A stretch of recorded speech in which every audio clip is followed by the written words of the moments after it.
ছেলের বিয়ের আগে আমার নিজের দিদি বলল, গোপা, চাকরি করা মেয়ের সাথে ছেলের বিয়ে একদম দিস না, চাকরি করা মেয়েগুলো একদম ভালো হয় না। তুই কি ভাবছিস ওই মেয়ে সংসার করবে? হুম, ওই সাজগোজ করে বেড়াবে, কোমর দুলিয়ে দুলিয়ে অফিস যাবে, বর থাকতেও অফিসে বসে অন্য ছেলের সাথে প্রেম করবে। ভাবলাম হতেও পারে, আমার দিদি তো, তাই মুখের উপর কিছু বললাম না। কথাটা শুনে নিজের মধ্যেই রেখে দিলাম। ছেলের বিয়ে কিন্তু চাকরি করা মেয়ের সাথেই দিলাম। আমার বিশ্বাস হয় না চাকরি করা মেয়েরা খারাপ। যদি হয় তাহলে নিজের চোখেই না হয় দেখব। ছেলের বিয়েতে এসে ওই দিদি বলল, চাকরি করা মেয়ের সাথে তাহলে ছেলের বিয়েটা দিলি, দেখিস তোর অবস্থা কি হয়। আমি বলেছিলাম, দেখি না কি হয়। বিয়ের 2 মাস কেটেছে। আমার ছেলে আর বৌমা দুজনেই চাকরি করে। ওরা অফিসে বেরিয়ে গেলে আমি দুপুর টাইমটা ফ্রি, কোনো কাজ থাকে না, তাই গল্পের বই পড়ি। আমাদের প্রতিবেশিনী মালিনী দিদি দুপুরবেলা একদিন বাড়িতে এলো। আমি গল্পের বই পড়ছি দেখে মালিনীদি বলল, গোপাদি, তুমি সিরিয়াল দেখো না? বললাম, সিরিয়াল দেখি না, আমার বৌমা গল্পের বই এনে দিয়েছে, তাই ওই গল্প বইগুলোই পড়ছি। রোজ নতুন নতুন গল্প, নতুন নতুন স্বাদের। এই একঘেয়ে সিরিয়ালের কি আর দেখব বলো তো? সিরিয়াল মানে তো ওই একজন মানুষের 3টে করে বিয়ে।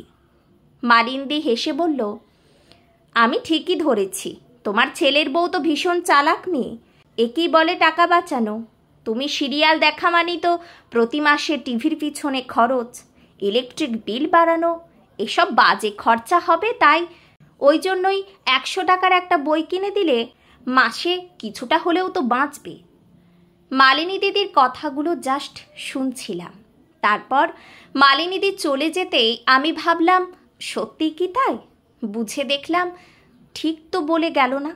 টিভি থাকার জন্য মাসে যে খরচটা হয় সেটা তো বন্ধ করে দেয়নি। একটা বই পড়া শেষ হলে বরং আরেকটা বই কিনে নিয়ে এসে আমাকে দেয় আমার বৌমা। বুঝলাম মনের শান্তি উড়িয়ে দেওয়ার জন্য এই কথাগুলোই যথেষ্ট। বিয়ের পর প্রথম বৌমার জন্মদিন। আমার ছেলে বলল, রিয়ার জন্মদিন পালন করব মা। রিয়া মানে আমার বৌমা। আমার ছোট ননদ শুনে বলল, আমাদের বাড়িতে মেয়েদের জন্মদিন পালন হয় না, অমঙ্গল হয়।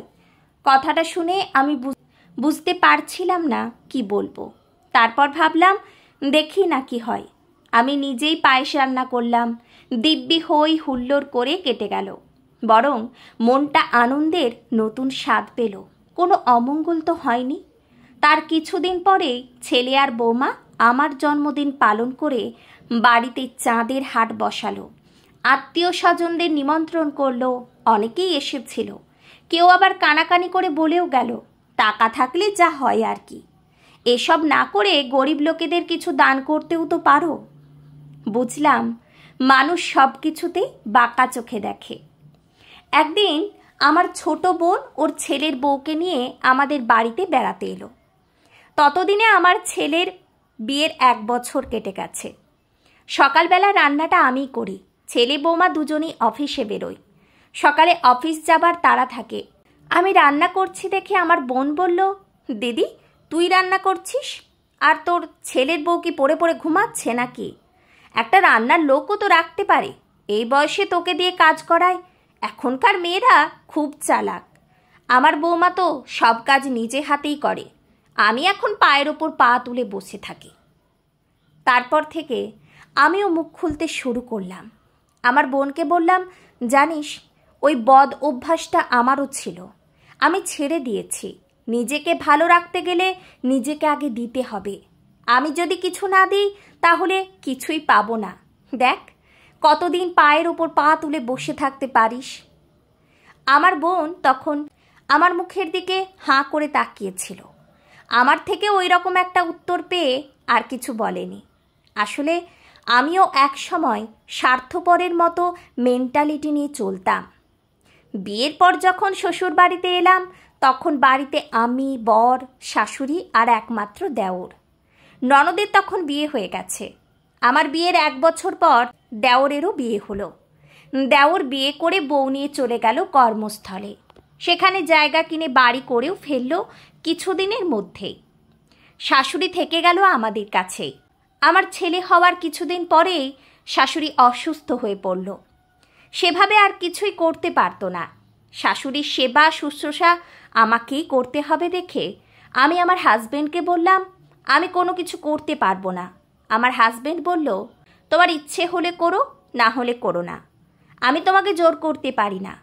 আমার তো মা, তাই আমাকেই করতে হবে। আমি দেখতাম আমার হাজবেন্ড মায়ের জন্য সব কিছুই করতো।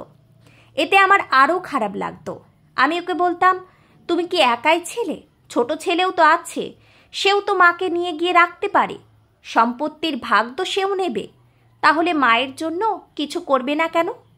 আমার কথা শুনে আমাকে বলল, কে করলো না কে করলো না সেই বিষয়ে আমি কাউকে অভিযোগ করতে চাই না। আমি আমার কর্তব্য করছি কি না সেটাই হলো কথা। বললাম, সব কর্তব্য কি তোমার? আমার এমন কথা শুনে আমাকে কাছে বসিয়ে আমার হাজবেন্ড বলল, গোপা, একটা কথা মন দিয়ে শোনো। আমি আমার মায়ের জন্য যা করছি তা তোমার ভালোর জন্যই। এক সময় মায়ের জায়গায় তুমি, আমি দুজনেই আসব। আমাদের ছেলে মেয়েরা আমাদের থেকে কি শিখবে বলো তো? ও তো এটা দেখেই বড় হবে ওর বাবা তার মায়ের জন্য কি কি করছে। ভবিষ্যতে ছেলেও কিন্তু সেইভাবেই করবে আমাদের জন্য। ছেলেকে ডাক্তার বানাবে, শিল্পী বানাবে, কিন্তু তার আগে তো মানুষ বানাতে হবে। মানুষ হওয়ার শিক্ষা যদি আমরা দিতে না পারি, তাহলে অনেক খারাপ দিন দেখতে হবে আমাদের। কেন জানি না এই কথাটা আমার মনের মধ্যে দারুণভাবে গেঁথে গেল। সত্যিই তো, আমি যদি কিছু না করি আগামী দিনে আমি তো কিছুই পাবো না। পরিবারের শিক্ষাতেই ছেলে মেয়ে বড় হয়। নিজেকে শুধরে নিলাম, না দিলে কিছু পাওয়া যায় না।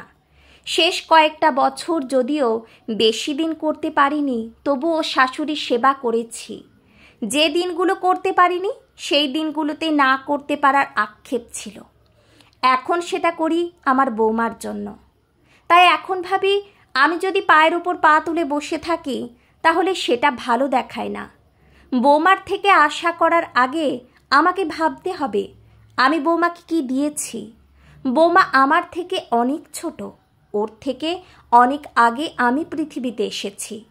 অভিজ্ঞতা অনেক বেশি আমার আছে। বড় গাছের ছায়ায় ছোট গাছটা একদিন বড় হয়ে যাবে, সেদিন সে ফুল ফল ঠিক দেবে। তাই তার আগে মাথার উপর বড় ছাতা হয়ে আমাকেই থাকতে হবে। ছেলের বিয়ে হয়েছে 3 বছর। ছেলে বৌমাকে নিয়ে বেশ ভালো আছি।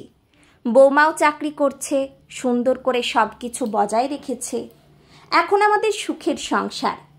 আমার হাজবেন্ডের ওই কথাটা যে কত বড় সত্যি সেটা এখন বুঝি।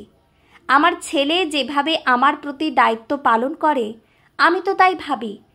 এই পৃথিবী হলো বড় আয়না, যে যেমন দেখাবে তেমনই দেখতে পাবে। জীবনে ভালো করে চলতে গেলে, নিজেরা ভালোভাবে থাকতে গেলে বাইরের লোকের কথায় কান না দিলেও চলবে।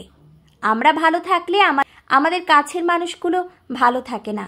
পজিটিভ কোনো কথাবার্তা না দিয়ে সবেতেই নেগেটিভ কিছু খুঁজতে চেষ্টা করে। বাইরের লোকেদের কথায় যদি কান দিতাম, তাহলে আজ যে এতটা ভালো আছি, এই ভালো থাকাটাও থাকতে পারতাম না। সংসার আমাদের, সংসার গড়ার দায়িত্বও আমাদের, কিন্তু সংসার ভাঙে বাইরের লোকের কথাতে। এই সত্য আমি বুঝেছি।